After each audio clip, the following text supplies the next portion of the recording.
Resultados de privatizações salvaguardam interesses de Cabo Verde, diz Primeiro-Ministro. A oposição pede transparência e diz que nem tudo deve ser privatizado. Incidências do debate parlamentar com o Primeiro-Ministro neste jornal. O Presidente da República, de visita à Boa Vista, constata a necessidade do Estado apoiar pequenos empreendedores da ilha.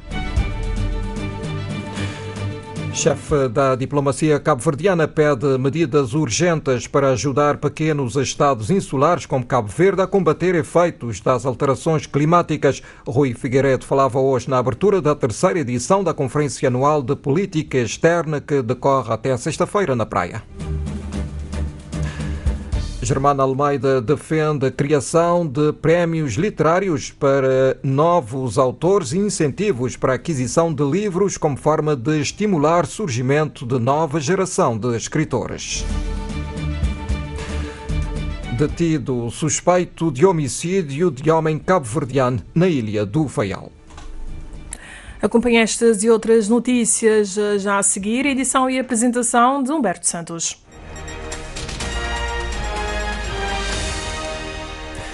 Muito boa tarde, seja bem-vindo a este jornal.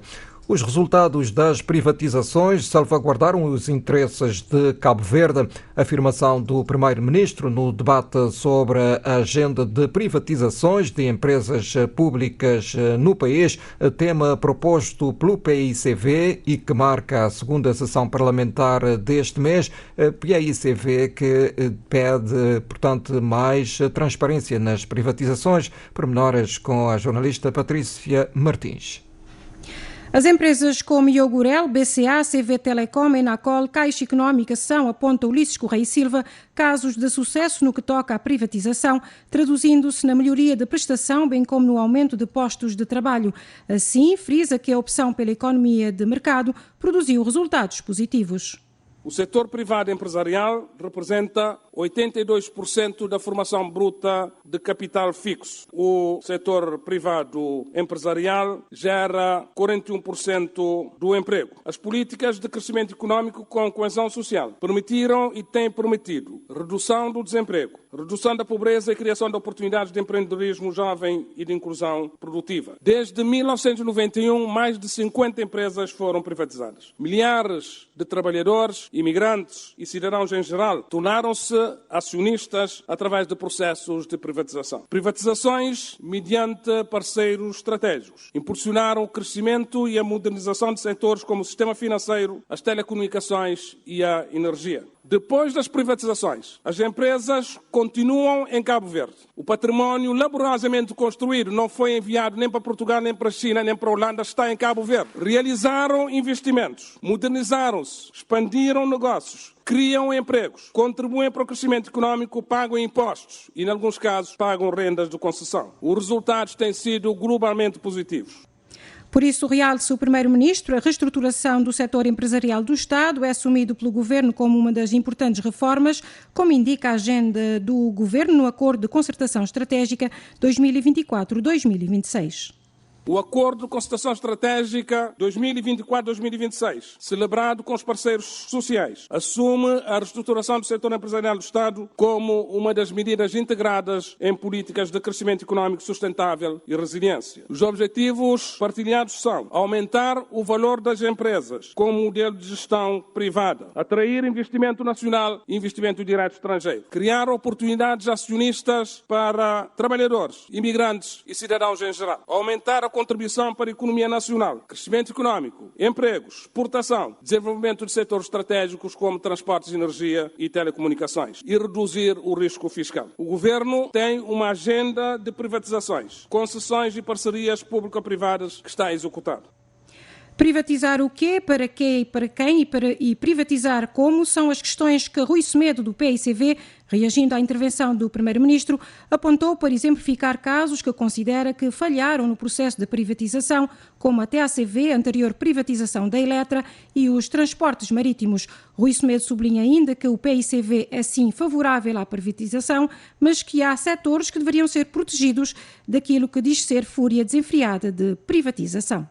O PCV é favorável a uma privatização que acautele os superiores interesses do país, que garanta o crescimento da economia, que gera ou rentabiliza a riqueza e contribua para a melhoria das condições de vida das pessoas. Para o PCV, nem tudo deve ser privatizado e a privatização deveria ser precedida de um amplo debate com a sociedade para se construir os entendimentos e os consensos nacionais para que privatizar seja uma questão nacional e reservar uma participação forte do Estado. Vender os TACV, assumir as dívidas, não receber um centavo, acumular um outro passivo de mais de 8 milhões de contos e estar na situação em que nos encontramos não pode ser uma negociação competente. Vender o que tínhamos de transporte marítimo, gastar milhões de contos em subsídios, não receber barcos, renegociar com mais prejuízos ainda para o Estado de Cabo Verde e o governo ficar com a responsabilidade de ir comprar os barcos que deveriam estar em Cabo Verde, não pode ser uma negociação competente. Para o PCV, deveríamos ter 3 setores que deveriam ser protegidos desta fúria desenfreada de privatização. O setor energético, o setor dos transportes marítimos e o setor da saúde. Não há nada que justifique uma privatização generalizada, seguindo de forma acrítica a cartilha do liberalismo primário, sem que o governo acautele os interesses nacionais.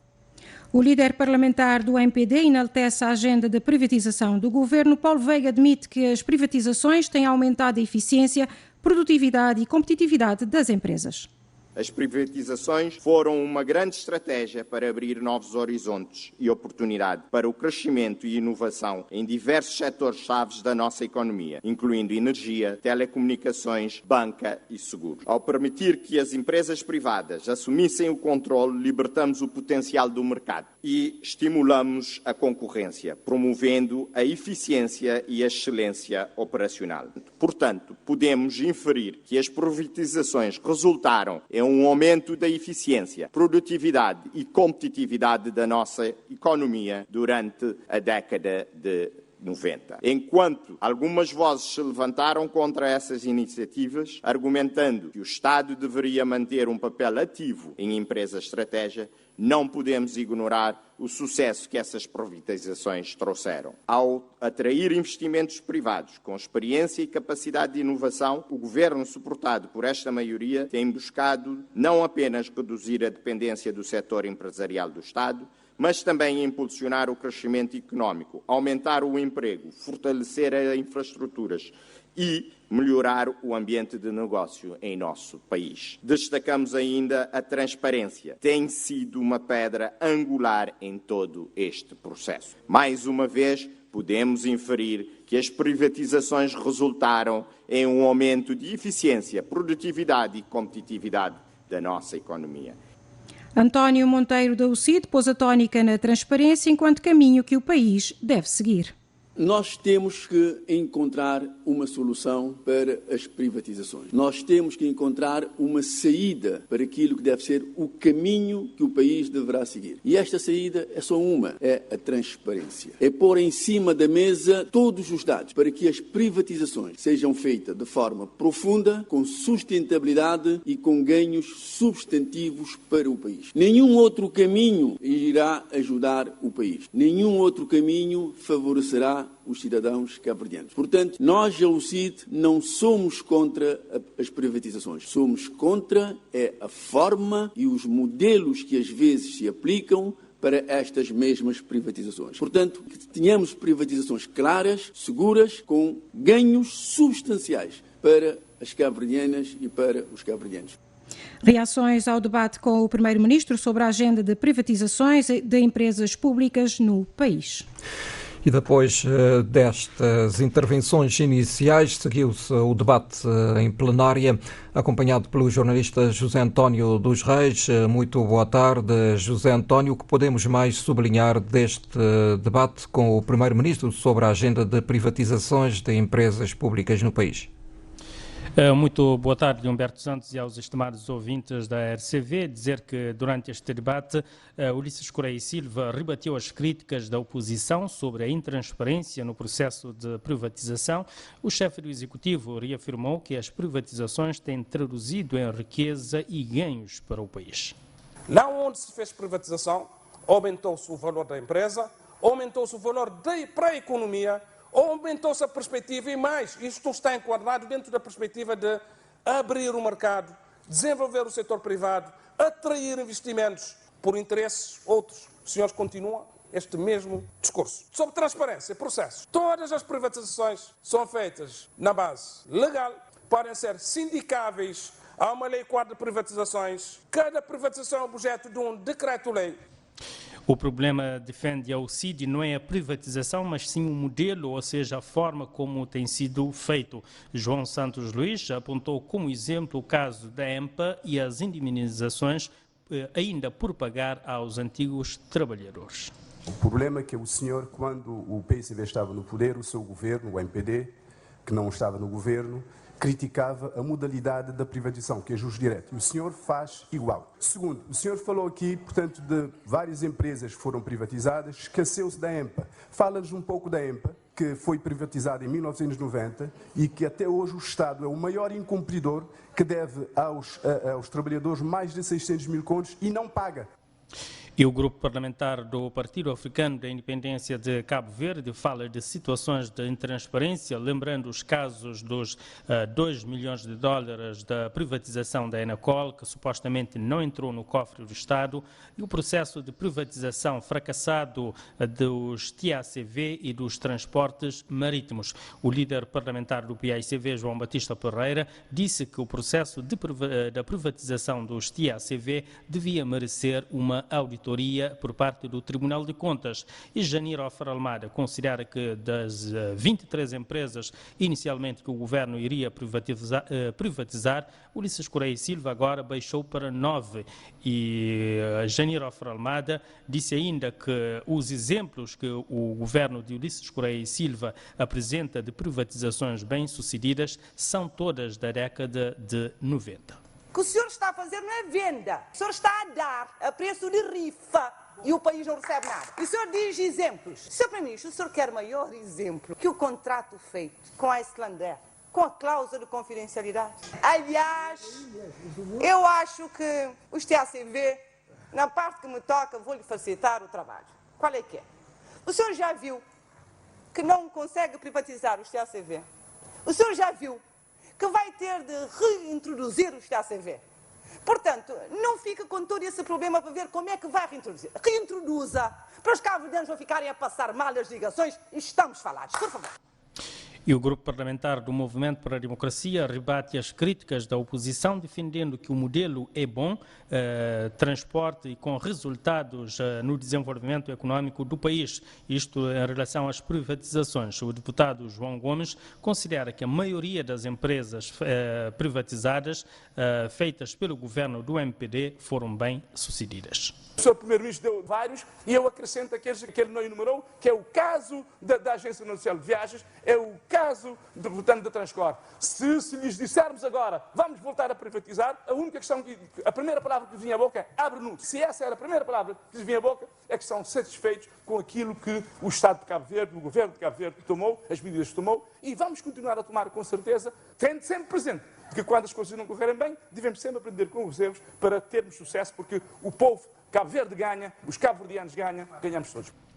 E o debate terminou nesses tons, com destaque para os casos da Transportadora Aérea Nacional, TACV, e também o caso da Enacol, também, que foi trazido durante este debate com o Primeiro-Ministro, que terminou há momentos. A sessão plenária será retomada no período da tarde, a partir das 15 horas. Agradecimentos, José António dos Reis. A RCV vai continuar a acompanhar os trabalhos na Casa Parlamentar.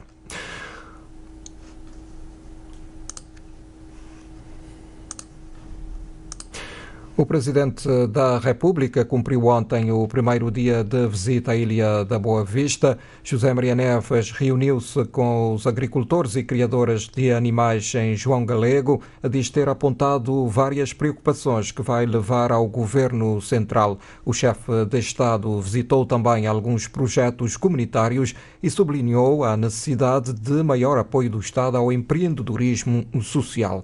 Arieta Barros. O Presidente da República iniciou esta terça-feira uma visita de 4 dias à Ilha da Boa Vista. No primeiro dia, José Maria Neves reuniu com a Câmara Municipal, manteve contatos com a população de Salrei e esteve também com os alunos da escola Ribadolde. Terminou o período da manhã no centro de dia para idosos, na cidade de Salrei, onde foi recebido com a morna bubista em terra.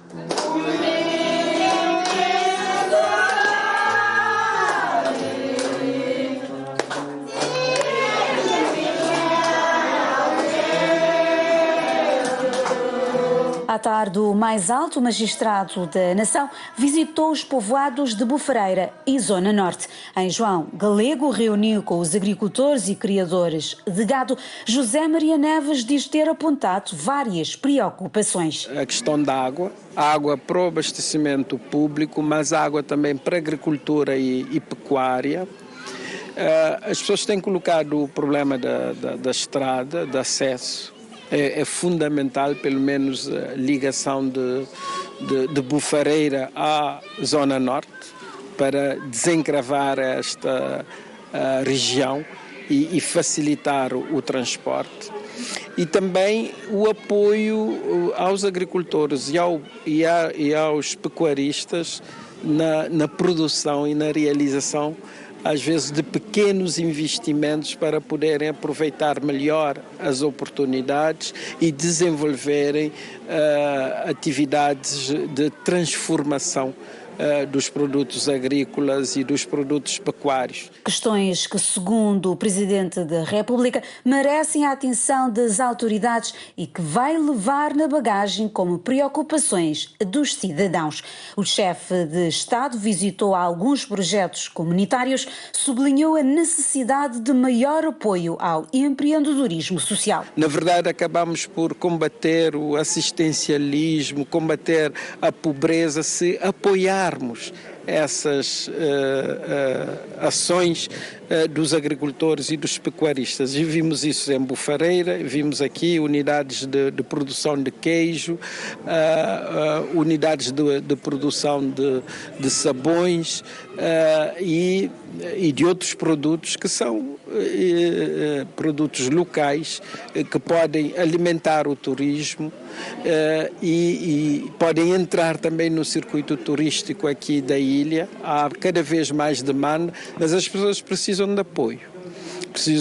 São atividades que merecem, que precisam de fomento por parte das autoridades nacionais e é esta minha mensagem. Temos de prestar atenção, ver esses empreendimentos e poder apoiá-los mais. Durante a sua visita à Zona Norte, José Maria Neves depositou uma coroa de flores na campa do primeiro Presidente da República de Cabo Verde, Aristides Pereira, natural da Boa Vista. Hoje, o Presidente da República participou no encontro aberto a alunos do ensino secundário sobre a diversidade e importância dos tubarões para o oceano saudável e ainda visitou o Museu de Arqueologia. A presidência na Ilha da Boa Vista prolonga-se até sexta-feira. E a terceira Conferência Anual de Política Externa, que hoje arrancou na Praia, presta-se a um exercício de reflexão oportuno para levar os seus resultados a vários fóruns internacionais que vão acontecer no decurso deste ano, como é o caso da 4ª Cimeira dos CIDES em Antígua e Barbuda, nas Caraíbas, em maio próximo. O chefe da diplomacia cabo-verdiana quer que nesses eventos internacionais, no que diz respeito aos países insulares como Cabo Verde, sejam tidos em conta não só o PIB per capita, mas sobretudo as vulnerabilidades multidimensionais desses países. Já a Comissária para a Agricultura, Economia Azul e Ambiente Sustentável da União Africana defende financiamento climático adequado para ajudar os pequenos países insulares em desenvolvimento a recuperarem as perdas que rondam os 153 mil milhões de dólares nos últimos 50 anos devido a riscos associados ao clima. Pormenores com Joana Lopes. A terceira conferência da política externa, que arrancou hoje com a duração de 3 dias, confronta novos desafios que têm que ver com a tensão triangular Europa-NATO-Rússia, o conflito Israel-Hamas e também os inúmeros conflitos em África, entre outras situações que exigem inovação nas relações internacionais na perspectiva da solução. E vem aí 3 fóruns internacionais importantes para vincar a necessidade de melhor acesso aos financiamentos no geral e climático em particular aos pequenos estados insulares em desenvolvimento como Cabo Verde, explica o chefe da diplomacia cabo-verdiana, Rui Figueiredo Soares. São importantes porque têm a ver com esta problemática da ação climática, são importantes porque têm a ver com os pequenos estados insulares em desenvolvimento e têm a ver com aquilo que nós queremos adotar, o índice multidimensional de vulnerabilidade, para que não sejam contabilizados apenas dados relativos ao produto interno bruto per capita, mas para que, relativamente a um país como Cabo Verde, as nossas vulnerabilidades sejam tidas em conta, isto é, não sermos prejudicados pelo facto de termos feito sucessos significativos ao nível do desenvolvimento humano, por termos atingido um PIB per capita superior, para que se possa ter em conta as nossas especiais vulnerabilidades. A comissária para Agricultura e Economia Azul da União Africana, Josefa Correia Sacco, defende que os cerca de 150 mil milhões de dólares que os pequenos estados insulares em desenvolvimento perderam devido a riscos climáticos ao longo dos últimos 50 anos deviam ser revestidos em aumento de investimento na agricultura. O aumento do investimento na conservação do solo e da água, de modo a atingir 40% a 90% de terras cultiváveis, ajudaria a evitar os impactos negativos das alterações climáticas nesses países. Por isso, ter acesso a um financiamento climático adequado será fundamental não só para ajudar os pequenos estados insulares de desenvolvimento, o PID, a recuperar as perdas, mas também para realizar todo o seu potencial. Apesar desta clara necessidade, o financiamento climático para os PIDs continua a ser chocantemente baixo. Apenas 2% do financiamento climático foi para os países insulares em 2021. Pistas de reflexão ao torno das quais se deve construir consensos a serem levados a eventos internacionais como a 4ª Cimeira dos CIS nas Caraíbas, a Cimeira do Futuro em setembro e a COP29 em Azerbaijão, assim como a COP30 no Brasil em 2025. A terceira Conferência Anual de Política Externa, que arrancou hoje na Praia, decorre até sexta-feira. O Conselho das Comunidades está em adiantado processo de criação. O Ministro das Comunidades confirma que a proposta de lei está pronta para ser enviada ao Conselho de Ministros e depois ao Parlamento para aprovação. Vamos ter 2 fases. A primeira fase é constituir o Conselho, de acordo com as propostas que nós temos. Quem serão os membros desse Conselho? Serão justamente os deputados da diáspora, serão representantes das comunidades e serão as instituições, o governo. E é nisto que nós estamos a criar um modelo de eleição dentro das comunidades. Porque nós temos comunidades em 42 países. Não vamos abrir uma eleição universal, mas no quadro das federações, por exemplo, da Federação das Comunidades de Portugal, da Federação das Comunidades dos Estados Unidos, da Federação das Comunidades da Benelux, etc, etc. Portanto, vamos ter aqui um sistema híbrido numa primeira fase. Não será uma eleição universal. Jorge Santos anuncia que vão ser nomeados adidos junto das representações diplomáticas de Cabo Verde com a missão de melhorar a ponte entre a diáspora e a administração do Estado. Vamos começar com 5, 6 a nível mundial. Em primeiro lugar, vamos ter um adido nos Estados Unidos, com sede em Boston. Vamos ter um adido em Lisboa. Vamos ter também adido em França. Vamos ter um adido em Dakar, nessa região, e na África Austral também, em Luanda, para cobrir São Tomé e Príncipe e também Moçambique.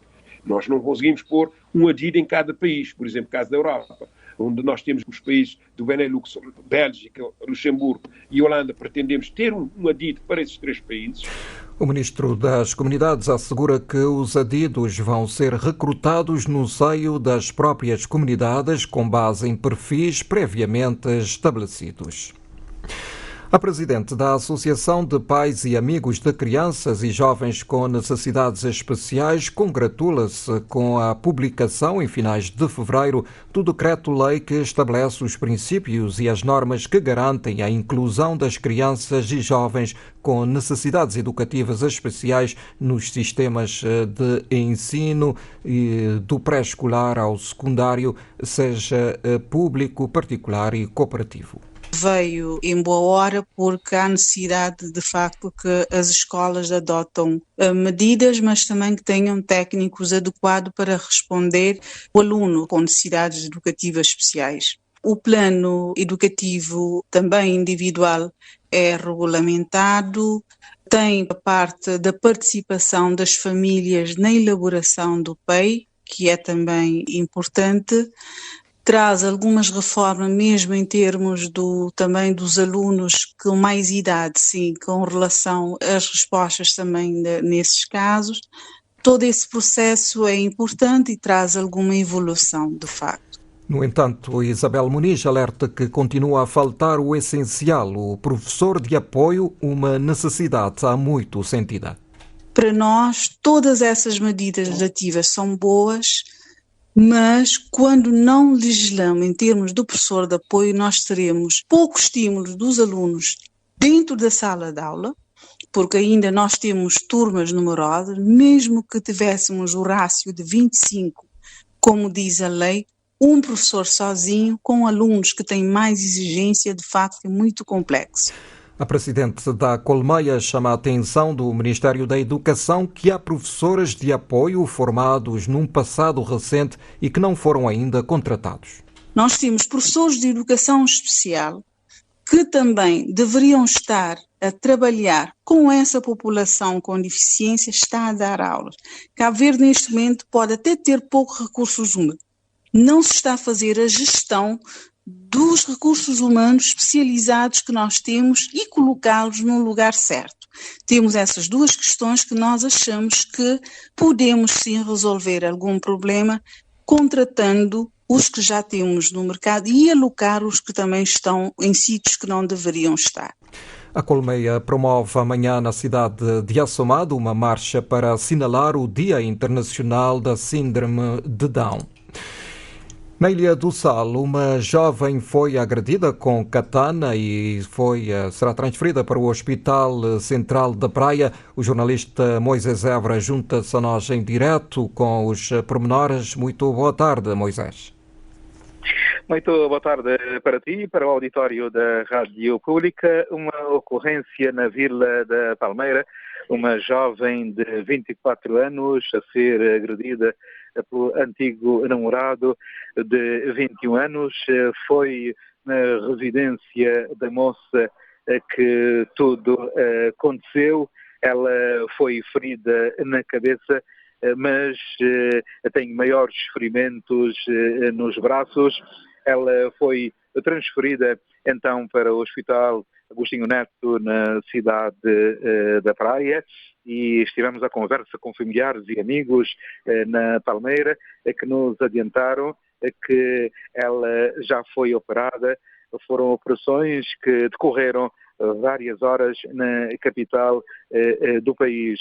Podemos adiantar também que o agressor está detido para ser presente a tribunal, um jovem que as pessoas dizem não entender o porquê de tal postura, o porquê de tais agressões, mas é um caso que está entregue então às autoridades, ao Poder Judicial concretamente.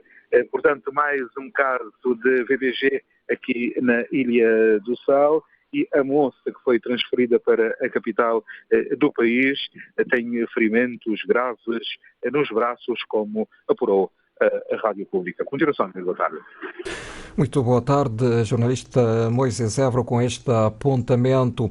E nos Açores, a Polícia Judiciária já deteve o suspeito do homicídio do cabo-verdiano de 49 anos, assassinado, portanto, na cidade da Horta, Ilha do Faial. Num comunicado enviado ao Notícias ao Minuto, esta quarta-feira, a PJ revela que o alegado homicida tem 23 anos e foi detido ao final do dia de ontem. O detido será agora presente às autoridades judiciárias para aplicação das medidas de coação. De acordo com os inspectores, o crime terá ocorrido no contexto de uma violenta discussão envolvendo várias pessoas junto a uma discoteca da cidade da Horta, no desenvolvimento da qual o suspeito funcionário daquele estabelecimento terá agredido a soco Admir Araújo, que era natural da cidade da Praia, aqui de Cabo Verde, e trabalhava na Ilha do Faial, no ramo da construção civil, deixando-o inconsciente na madrugada do passado domingo, dia 17 de março. A vítima foi socorrida e transportada para o Hospital da Horta, mas acabou por morrer na tarde de segunda-feira. Entretanto, na tarde de ontem, ocorreu uma vigília organizada por um grupo de cidadãos junto à Câmara Municipal da Horta a pedir por justiça. De acordo com estes, trata-se de um crime de ódio racial, algo que a PJ não fala no comunicado enviado às redações.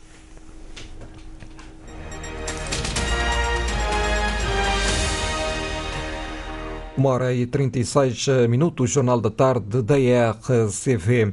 Os prémios literários estimulam os jovens a escreverem e há que criar incentivos para a aquisição de livros que continuam muito caros, defendeu esta manhã o escritor Germano Almeida, que co-presidiu um debate sobre os clássicos da literatura cabo-verdiana e a nova geração de escritoras, realizada na Biblioteca Nacional no âmbito da 4ª edição do Festival Literário Morabeza. Maria José Macedo.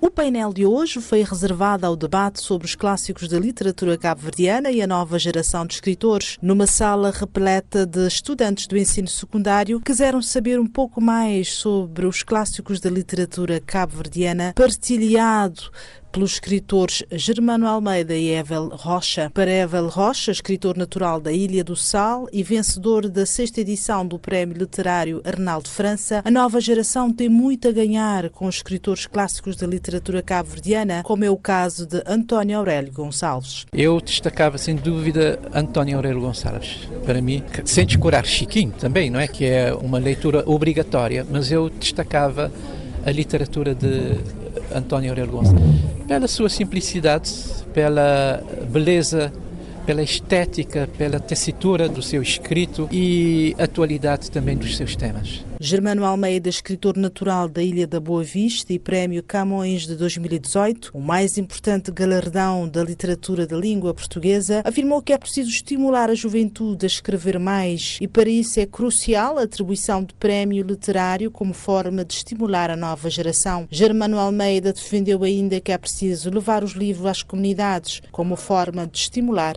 a leitura. Eu tenho vindo a insistir muitas vezes na necessidade de haver prémios literários, porque o prémio literário incentiva os jovens. Nós já mais velhos não precisamos dessas coisas, já fizemos a nossa vida. Mas os jovens, escrever não é fácil, escrever dá trabalho. Então há que haver um incentivo neste sentido aqui.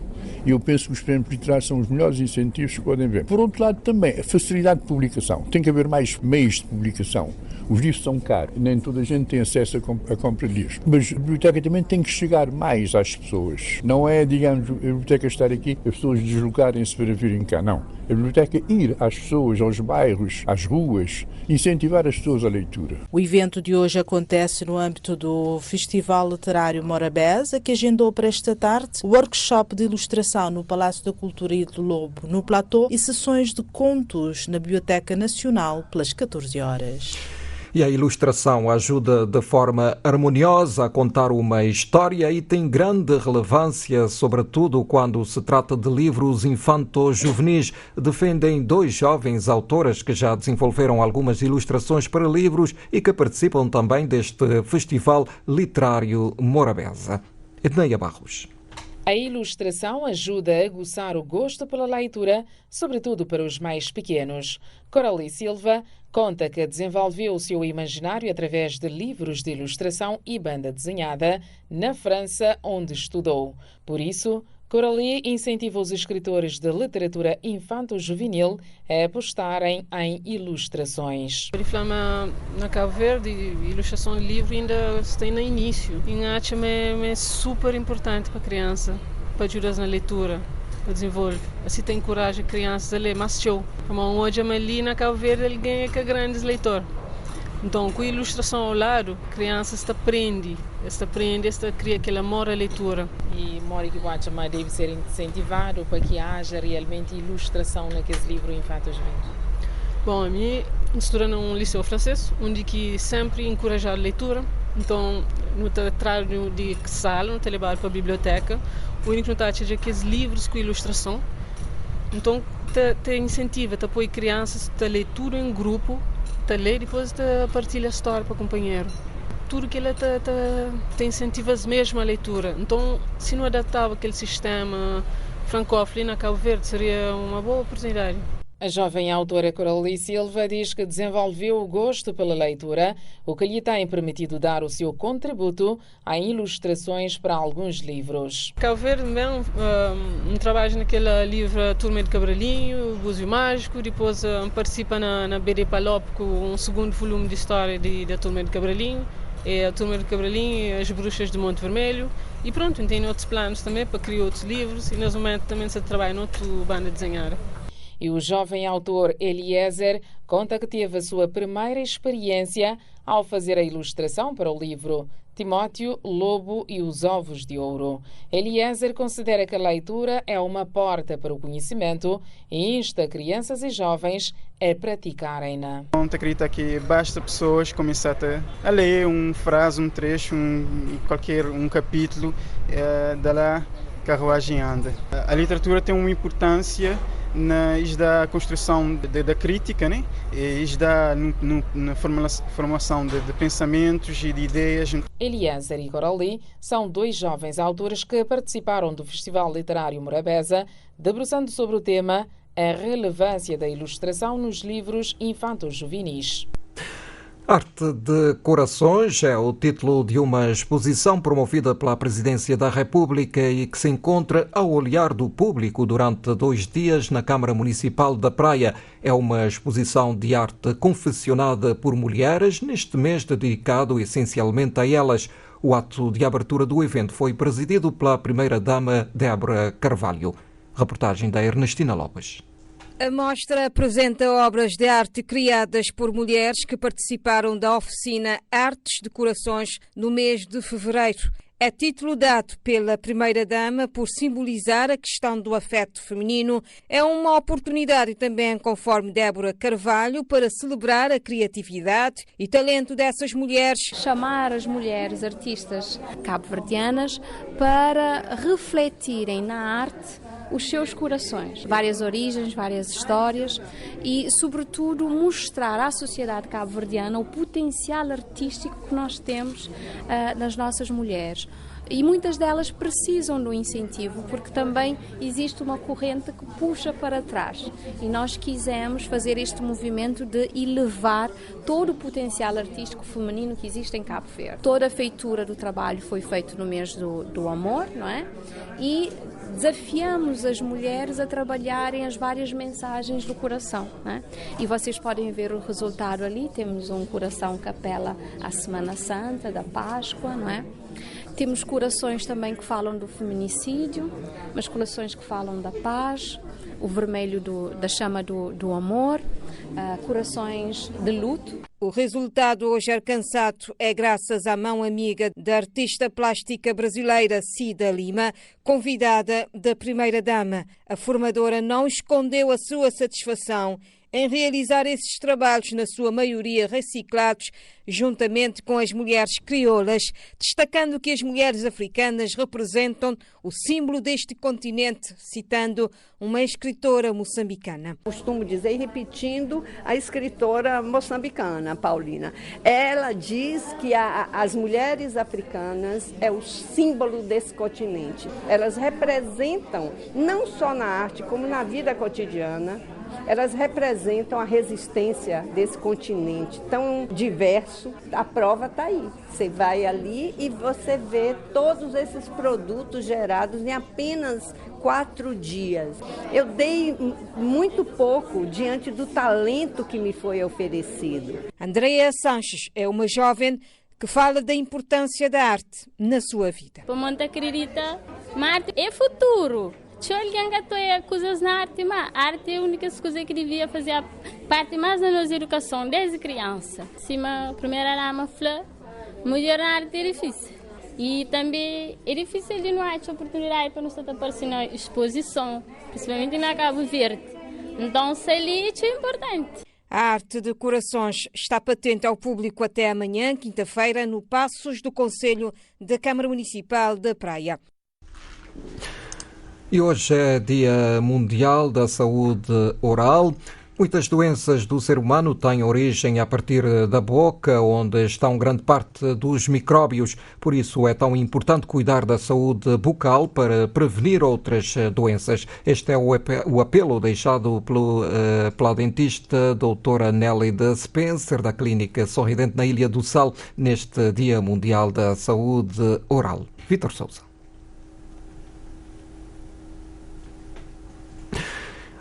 A dificuldade em ouvirmos esta notícia, então, que fica para próximos serviços informativos. Vamos já às notícias internacionais. Em Portugal, a contagem de votos dos imigrantes portugueses que fizeram a sua escolha por via postal termina esta quarta-feira, dia em que deverão ser reservados os 4 deputados revelados, os 4 deputados dos círculos da Europa e fora da Europa, e que o Presidente da República, Marcelo Rebelo de Sousa, indigitará o Primeiro-Ministro. A Presidência da República, recorda-se, anunciou após as eleições legislativas de 10 de março que, depois de conhecidos os resultados dos círculos das comunidades portuguesas no estrangeiro, o Presidente da República indigitará o novo Primeiro-Ministro. Sublinha-se que os votos dos imigrantes portugueses irão resultar na eleição de 4 deputados, 2 pelo Círculo da Europa e 2 pelo Círculo fora da Europa, que poderão influenciar o resultado final das legislativas do passado dia 10, uma vez que a coligação Aliança Democrática elegeu 79 deputados e o PS 77 deputados. E a Presidente da Comissão Europeia exigiu hoje, ao lado de António Guterres, um cessar-fogo imediato na faixa de Gaza para libertar os reféns israelitas e permitir o acesso de ajuda humanitária à população palestiniana. Em conferência de imprensa conjunta com o secretário-geral da Organização das Nações Unidas, a Presidente do Executivo Comunitário assegurou que continua a haver um diálogo construtivo com a Agência das Nações Unidas de Assistência aos Refugiados da Palestina no próximo Oriente, na sequência de alegações feitas por Israel, ainda por comprovar de que funcionários daquela agência das Nações Unidas tinham colaborado com o movimento islamita Hamas no atentado de 7 de outubro de 2023. A Comissão Europeia disse que ia avaliar as contribuições futuras até haver confirmação dessas acusações. 13h48. Vamos aqui recordar os títulos que marcaram esta edição. Resultados de privatizações salvaguardam interesses de Cabo Verde, diz Primeiro-Ministro. Oposição pede transparência e diz que nem tudo deve ser privatizado. Presidente da República, de visita à Boa Vista, constata a necessidade do Estado apoiar pequenos empreendedores da ilha. Chefe da diplomacia cabo-verdiana pede medidas urgentes para ajudar pequenos estados insulares como Cabo Verde a combater efeitos das alterações climáticas. Rui Figueiredo falava hoje na abertura da 3ª edição da Conferência Anual de Política Externa, que decorre até a sexta-feira na Praia. Germano Almeida defende a criação de prémios literários para novos autores e incentivos para a aquisição de livros como forma de estimular o surgimento de nova geração de escritoras. Detido suspeito de homicídio de homem cabo-verdiano na ilha do Faial. Tudo dito nesta edição do Jornal da Tarde, quando já temos 13 horas mais 49 minutos.